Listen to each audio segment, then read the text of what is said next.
feliz, en un mundo feliz, en un mundo feliz, en un mundo feliz. ¿Qué tal? ¿Cómo están? Nosotros aquí encantados, comenzando una nueva edición de En un mundo feliz. Tiempo semanal en Radio 5 para la sostenibilidad, la solidaridad y los temas sociales. En un mundo feliz.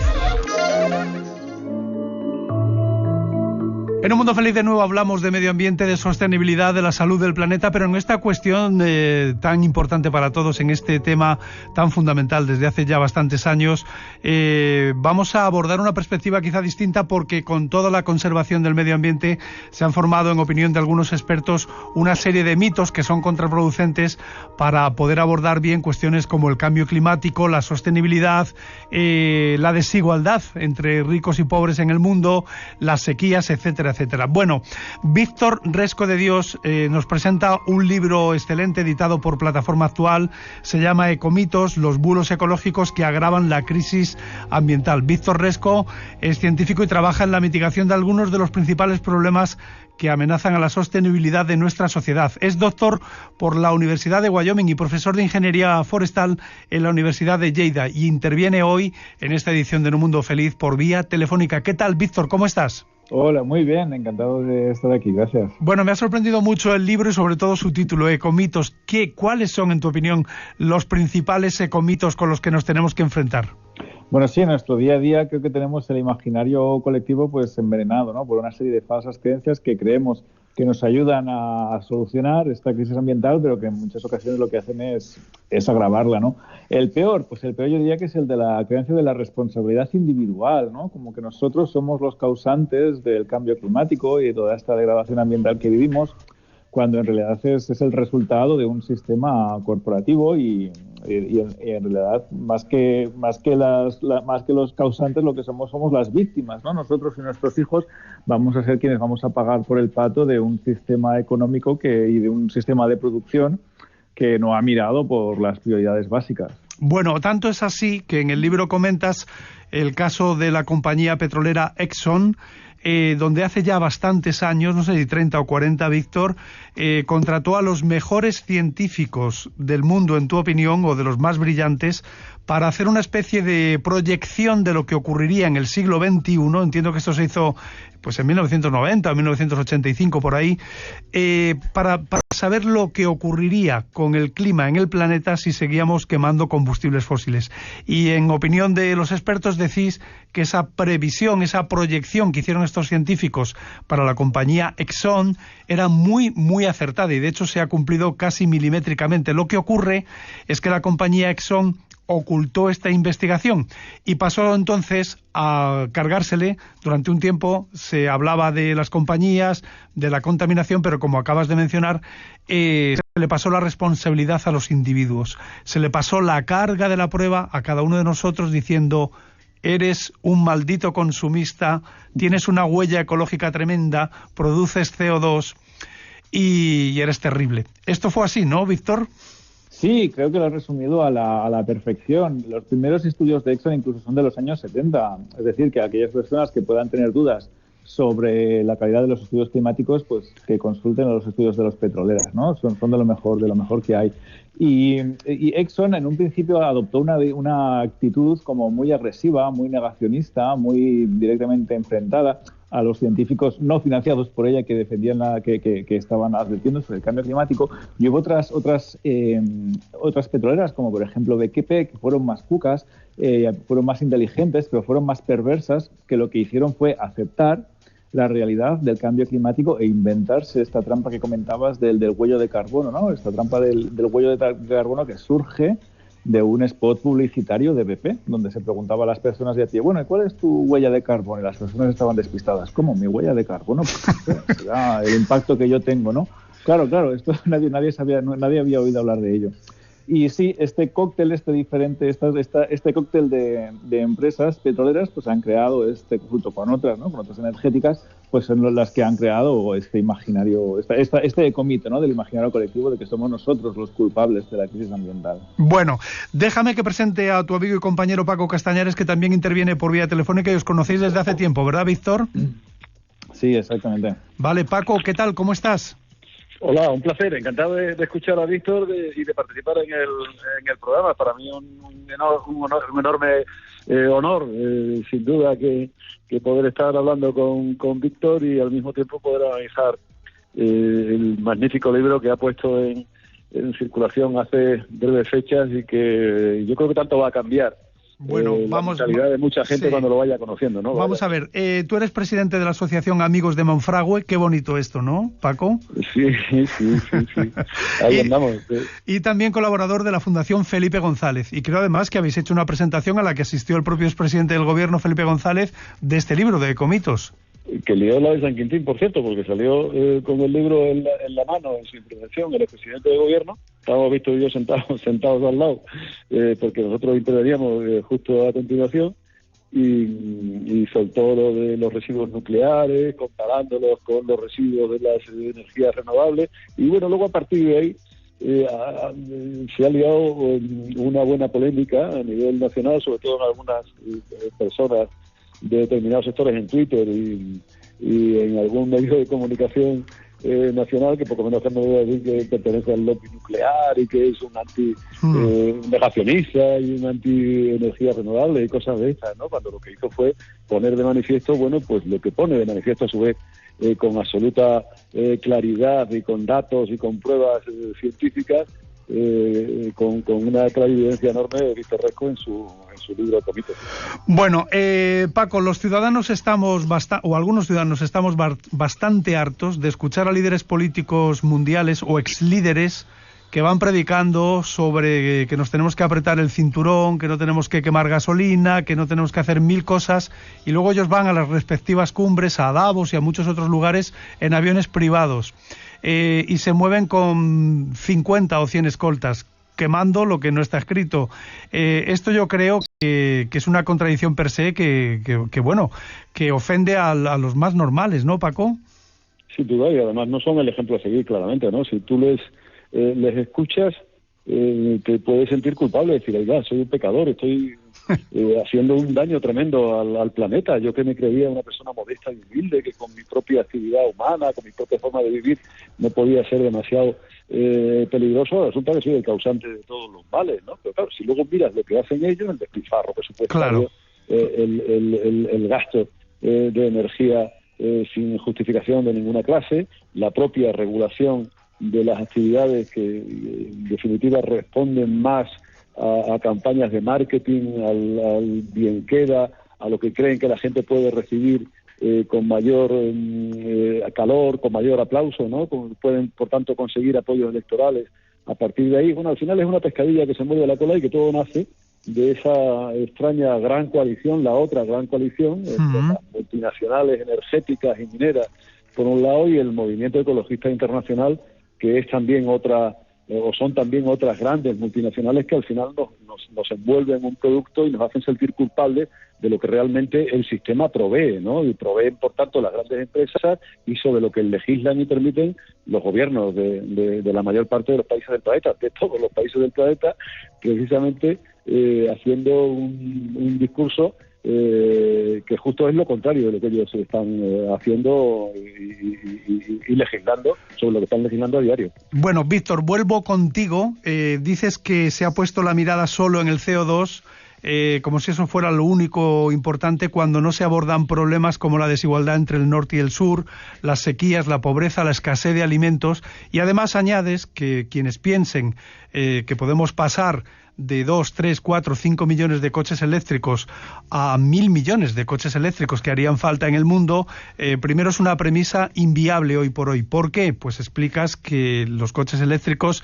se hacen con baterías, que se hacen con tierras raras, con metales muy caros, muy difíciles de obtener, a veces en condiciones infrahumanas, a veces explotando a criaturas, a niños en África, y que luego además no se habla, por ejemplo, que las baterías de los coches eléctricos, igual que cualquier otra batería, la de un dispositivo móvil o cualquier otra batería, dejan unos residuos que son muy difíciles de eliminar por muchos años y que, por ejemplo, incluso en los paneles solares, con la tecnología que tenemos hoy, pues también dejan unos residuos súper contaminantes. Y se pone la mirada de nuevo en el ciudadano, con su cochecito, con su motocicleta, con lo que tenga, pero nadie habla de los transportes aéreos, nadie habla del transporte por barco, nadie habla de los cruceros que llevan a miles de turistas de Barcelona a Roma y de no sé dónde, que eso contamina como no está escrito y nadie lo pone. Y entonces tú dices, Víctor, la gran coalición nos vende un mensaje y nos lo comemos con patatas.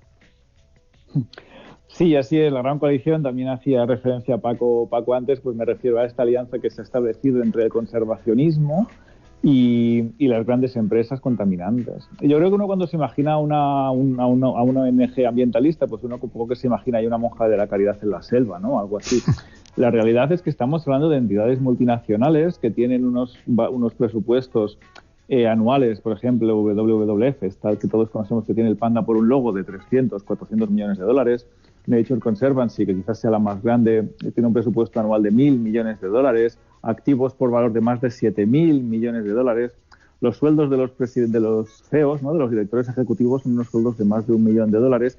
Y claro, ¿estos sueldos de dónde vienen? ¿De dónde proceden los ingresos? Pues proceden precisamente de estas grandes empresas, ¿no? Y en muchas ocasiones lo que vemos, pues, es precisamente como el discurso se ha contaminado por los intereses privados, pero por las dos bandas, ¿no? Tanto de las multinacionales contaminantes como de estas otras multinacionales que se supone que son conservacionistas.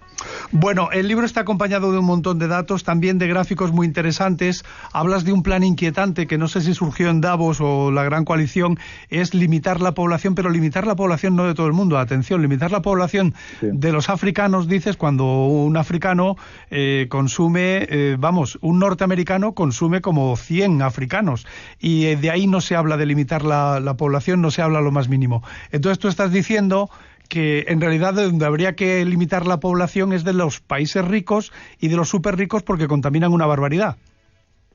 Claro. Es que el problema que tenemos es que las entidades conservacionistas que están promoviendo estos discursos de la superpoblación están financiadas por estas élites acaudaladas, ¿no? Y por eso alimentan este discurso.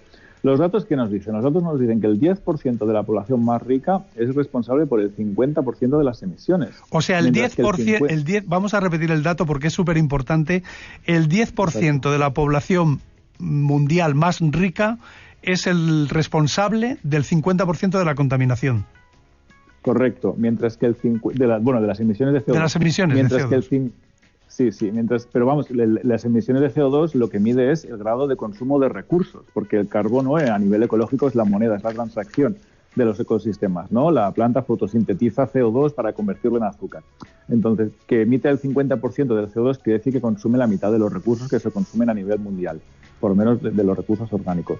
Y, sin embargo, el 50% de la población más pobre emite el 10% del CO2. Uh-huh. Por tanto, culpar a los... Claro, cuando estamos hablando de que es un problema de superpoblación, de las potencias emergentes, que son demasiadas personas, lo que estamos diciendo es que el problema es que hay demasiados negros en África, que hay demasiados asiáticos en Asia, ¿no? El problema es... Y se está acusando del problema a las personas que menos tienen, a las que menos han causado el problema y las que más van a sufrir las consecuencias de esta grave crisis ambiental en la que estamos inmersos. Por tanto, estamos frente a un relato que es tremendamente injusto y que es absolutamente perverso. Pero vamos a explicarlo con claridad meridiana para que los oyentes se sitúen.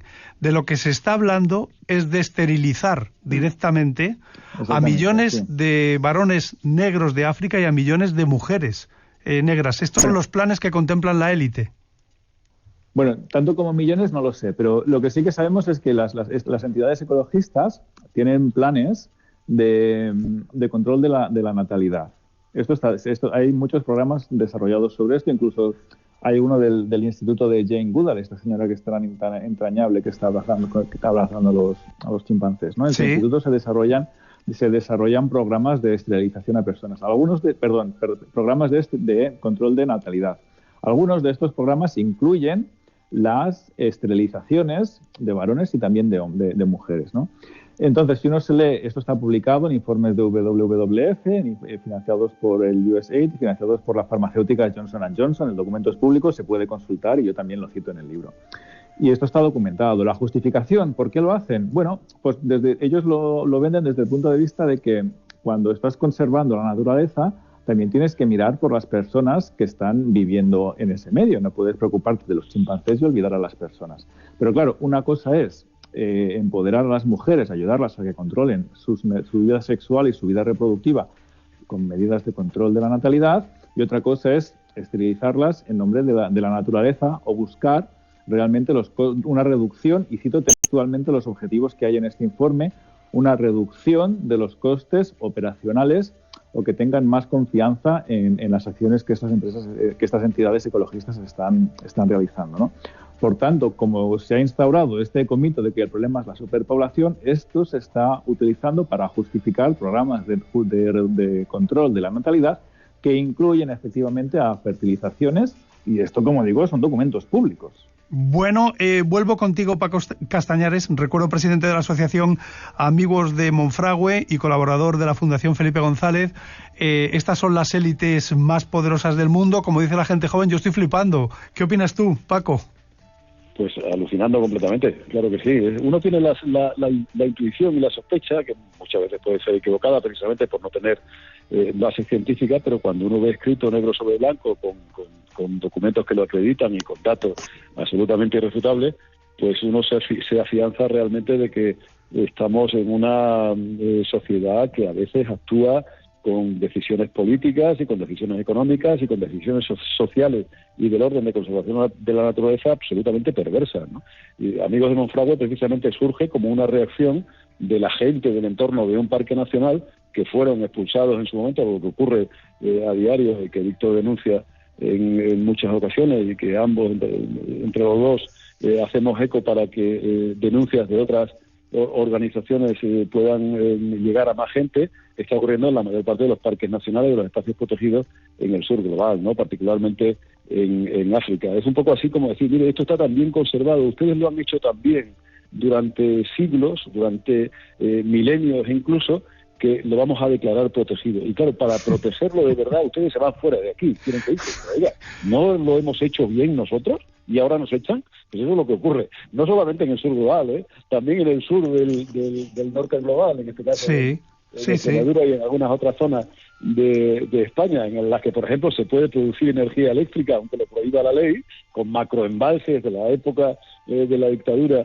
de Franco. Para eso no hay memoria histórica, curiosamente, pero no se puede coger las aceitunas de un olivar y sacarlas con un burro. Es como increíble, ¿no? Es decir, oiga, comparamos los daños medioambientales, comparamos la contaminación, comparamos los efectos negativos o perversos que tiene sobre el ecosistema y sobre la biodiversidad, producir energía eléctrica a gran escala que no se necesita en el entorno, ni siquiera en la región, y con sacar 4 aceitunas para unos litros de aceite, que es el consumo anual de una familia humilde de un pueblo como Serradilla. Pues eso es lo que está ocurriendo también aquí, ¿no? Y por tanto, de esta manera, armados de comitos en la mano, muchos nos sentimos, no solamente yo, sino muchos amigos de Monfragüe, mucha gente del entorno del Parque Nacional, mucha gente de Extremadura, mucha gente de Andalucía y de otras muchas zonas de España, nos sentimos armados de argumentos para poder defendernos y para poder realmente poner en valor nuestro papel y lo que hicieron nuestros antepasados y lo que nosotros mismos estamos haciendo en este momento, ¿no? Bueno, por la supervivencia de un espacio protegido. Se me va el tiempo, pero prometo que si queréis volvemos en otra ocasión, porque hay muchos temas que tocar: el greenwashing, el foro de Davos, la plantación de 1 billón de árboles que propone. Hay muchos temas que se tratan en el libro y que creo que son de máxima actualidad e interés para los oyentes, pero lo tenemos que dejar aquí. Eso sí, cada uno tiene un tiempo de intervención para formular una reflexión, un deseo o lo que considero oportuno. Y empiezo por ti, Víctor Resco de Dios, científico y profesor de Ingeniería Forestal en la Universidad de Lleida. También das clase en Sydney, en Estados Unidos. El libro se llama Ecomitos, los bulos ecológicos que agravan la crisis ambiental, y está editado por Plataforma Actual. ¿Tienes tiempo para una reflexión, un deseo, lo que consideres? Adelante. Bueno, mi reflexión final es que el activismo ambiental no es patrimonio de quien corta carreteras ni de quien, en fin, ni de quien tiñe las paredes de congresos, sino que es el patrimonio de todos nosotros, de cualquier persona que en su día a día contribuye con pequeñas acciones a mejorar la sociedad, que para eso necesitamos, para saber hacer bien las cosas, pues necesitamos informarnos bien y aumentar el número de líderes de conocimiento. Muchas personas quieren hacer las cosas bien y, aun no sabiéndolas, no las están haciendo tan bien como se podría, y que necesitamos pues presionar, cambiar esta coalición para presionar a las personas que tienen competencias sobre ello, que son los dirigentes políticos, son las personas que pueden aumentar los incentivos fiscales o los impuestos, establecer regulaciones, fomentar la investigación. Estas son las personas que realmente pueden cambiar las cosas. Entonces me gustaría animar a este buen activismo que es pragmático, no al que corta carreteras, sino al que puede ayudar a este cambio de actitud y a esta presión gubernamental. Nos quedamos con eso. Víctor Resco de Dios, científico y profesor, autor de este libro de comitos, muchas gracias por participar en esta edición de En un mundo feliz. Paco Castañares, recuerdo, presidente de la Asociación Amigos de Monfragüe y colaborador de la Fundación Felipe González. Reflexión, deseo lo que quieras. A mí me gustaría romper una lanza en defensa del medio rural, ¿no? De cómo se han hecho las cosas históricamente, cómo se siguen haciendo todavía por la gente que vive en el medio rural, en los pequeños pueblos, en el campo, que vive de su actividad agrícola, de su actividad ganadera, en extensivo, que vive de su trabajo forestal, que poda, que entresaca, que cultiva, que pastorea, y que en definitiva es el gran depositario, o son los grandes depositarios de unas formas de hacer sostenible que cada vez están más en peligro de extinción como consecuencia de las políticas que se aplican desde los estados. Parece que están más empeñados en recluirnos a todos en grandes guetos urbanos, en grandes ciudades, en dejar vacío el campo para proteger una biodiversidad que sin la gente del campo, ni más ni menos, que va a ser cada vez más pobre e incluso tiene el riesgo de desaparecer precisamente por los incendios forestales. Víctor y yo nos conocimos además haciendo bandera en la lucha contra los incendios forestales desde el ámbito científico, yo desde el ámbito activista y del conocimiento de las actividades en el medio rural, y desde entonces hemos trabado una gran amistad. Los grandes incendios forestales que hoy estamos viendo lo que están sufriendo en Chile nuevamente, un año más, como el año pasado, como en 2017, y vemos que siguen los mismos fantasmas de siempre, acusando a gente, que es gente del campo, agricultores, ganaderos, que prenden fuego, no se sabe por qué, para hacer daño por hacer daño, cuando no se dan cuenta de que lo que está en riesgo realmente son las actividades de las personas que viven en los entornos rurales, de los cuales depende, lo están diciendo hoy día algunos que, aunque ya hartos, están también cortando carreteras, como los agricultores y los ganaderos, a lo largo del día de hoy. Se me va el tiempo, Paco. Están defendiendo ese modelo de vida por el que yo quiero romper una lanza. Muchas gracias. Muchas gracias, Paco Castañares, presidente de la Asociación Amigos de Monfragüe, colaborador de la Fundación Felipe González, por participar en esta edición de En un mundo feliz. Gracias a los dos, ha sido un auténtico placer. Hasta cuando queráis. Chao. Un abrazo, hasta luego, buenas tardes.